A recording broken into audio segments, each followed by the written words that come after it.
ও এখানেও কিছু আমরা ওয়ার্ডস দেখতে পাচ্ছি, তার সিলেবিক ডিভিশন দেখতে পাচ্ছি, মানে দল বিশ্লেষণ এবং তার ব্যবহার, এবং সিনোনিয়াম দেওয়া রয়েছে। দেখো, রোজ মানে হচ্ছে জেগে ওঠা, তাহলে রোজ সিলেবিক ডিভিশন একটাই হবে, রোজ মানে একটি দল। গ্র্যান্ডমাদার রোজ আর্লি এভরি মর্নিং, দেখো ঠাকুমা প্রত্যেক দিন সকালেই জেগে ওঠে, তাহলে গট আপ মানে কিন্তু জেগে ওঠা। স্টর্ম, স্টর্ম মানে কি ঝড়, তাহলে সিলেবিক ডিভিশন একটাই হবে, স্টর্ম ঝড়। A huge storm hit the village, দেখো স্ট্রং উইন্ড মানে ঝড়, স্ট্রং উইন্ড মানে এই স্টর্মের নিয়ারেস্ট মিনিং বা সিনোনিমস হচ্ছে strong wind. A huge storm, বিশাল ঝড় গ্রামকে আঘাত করেছিল। এবার নেক্সট আমরা দেখে নেব অ্যাক্টিভিটি 10। অ্যাক্টিভিটি 10-এ আমরা আমাদের কি খুঁজে বের করতে হবে দেখে নেওয়া যায়। Fill in the blanks with the appropriate words from the help box. দেখো, ফিল ইন দ্য ব্ল্যাঙ্কস, এই শূন্য স্থান পূরণ করতে হবে। হেল্প বক্সে যে ওয়ার্ড আছে সেই ওয়ার্ডগুলো থেকে সঠিক ওয়ার্ডগুলো নিয়ে শূন্যস্থান পূরণ করতে হবে। আমরা প্রথমে হেল্প বক্সের দিকে তাকাই, কি কি আছে। স্ট্রেসড, প্রসারিত করা। শোন, উজ্জ্বলভাবে কিরণ দেওয়া। রোজ মানে জেগে ওঠা। স্নিজিং মানে হাঁচা মানে হাঁচি দেওয়া। কাফিং মানে কাশি দেওয়া। সুইফট মানে ঝাড় দেওয়া। থান্ডার মানে বজ্র বা বজ্রপাত।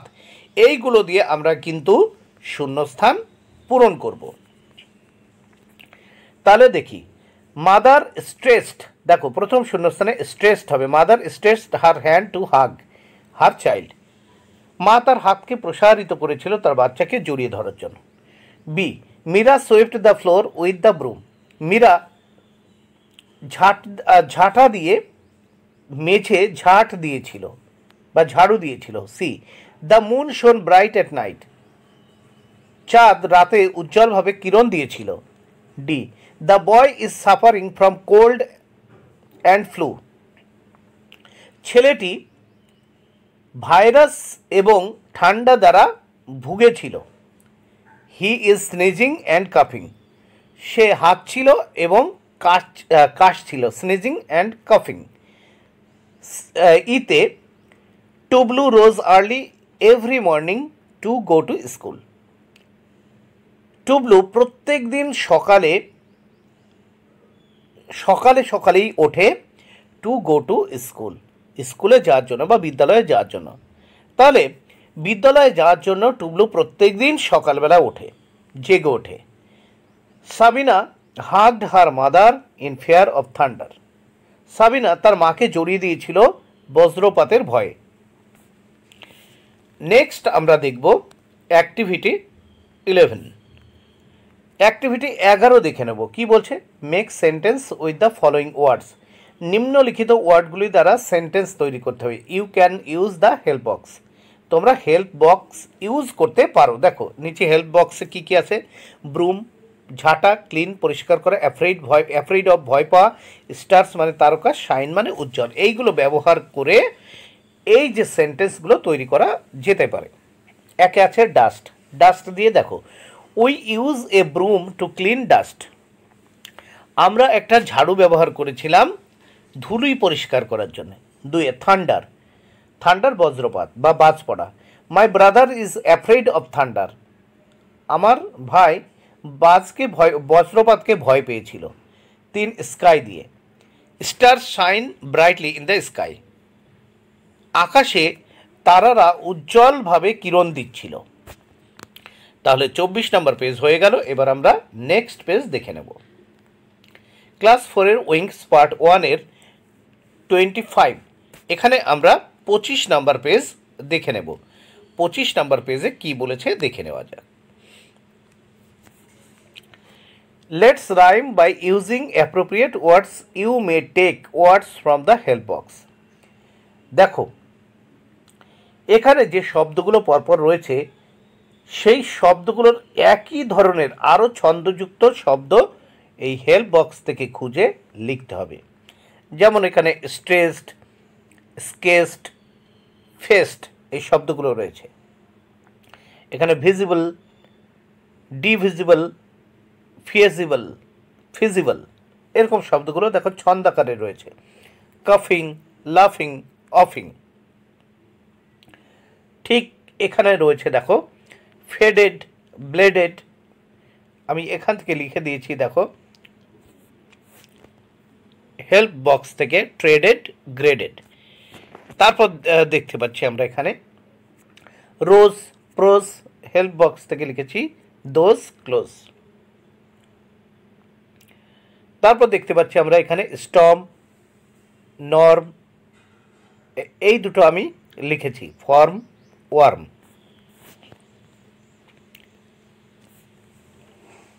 এরপর দেখো সোয়েপ্ট, কেপ্ট, এই হেল্প বক্স থেকে নিয়েছি ওয়েপ্ট, ক্রেপ্ট। তারপর রয়েছে দেখো থান্ডার, ব্লান্ডার, আমি হেল্প বক্স থেকে নিয়েছি জেন্ডার, প্লান্ডার। তারপর দেখতে পাচ্ছি শোন রয়েছে, আমি হেল্প বক্স থেকে নিয়েছি গন, বোন, কন, ফোন। দেখো হেল্প বক্সে রয়েছে traded, gender, grinder, graded, form, warm, those, close, wept, crept, plunder, gone, bone, con, phone.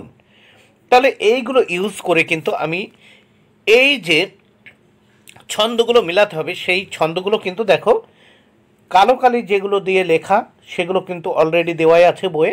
লাল কালি দিয়ে যে লেখাগুলো লিখেছি মানে এইগুলো কিন্তু আমি এই হেল্প বক্স দেখে লিখে দিয়েছি। এইবার দেখো নিচে কি বলেছে,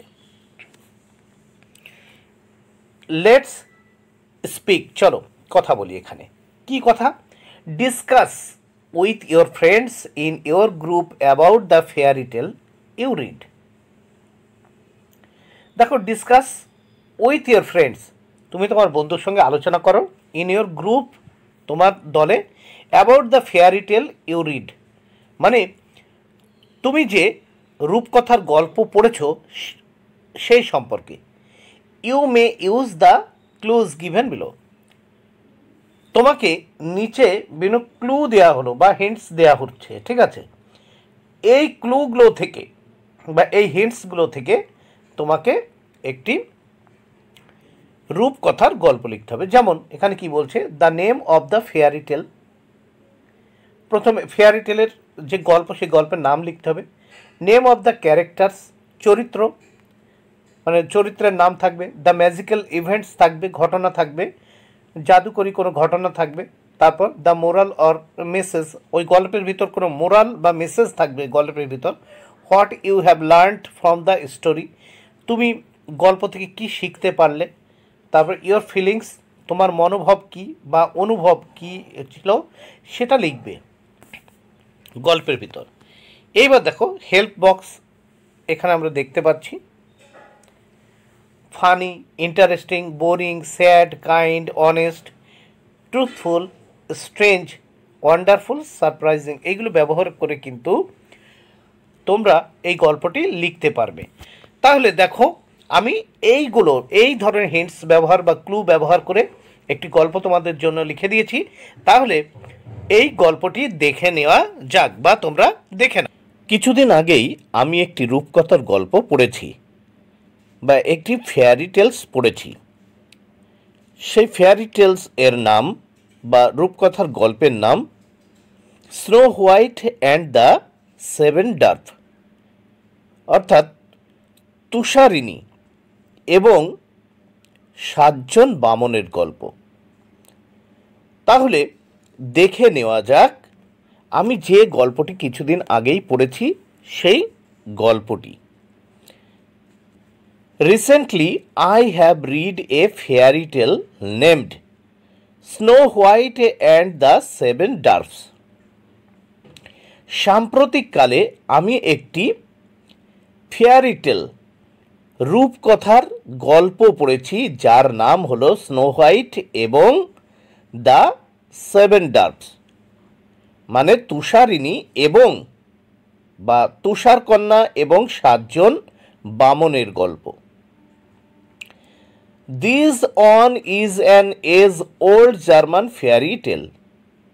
এটি ছিল প্রাচীন জার্মানের একটি রূপকথার গল্প। Snow white was a beautiful princess. Snow white ছিল একজন সুন্দরী রাজকন্যা, হু ওয়াজ এক্সাইলড বাই হার স্টেপ মাদার, যিনি তার সৎ মার দ্বারা নির্বাসিত হয়েছিলেন। The step mother was an evil queen. The step mother মানে সৎমা, ওয়াজ ছিলেন অ্যান এভিল কুইন, একজন পিশাচিনী রানী।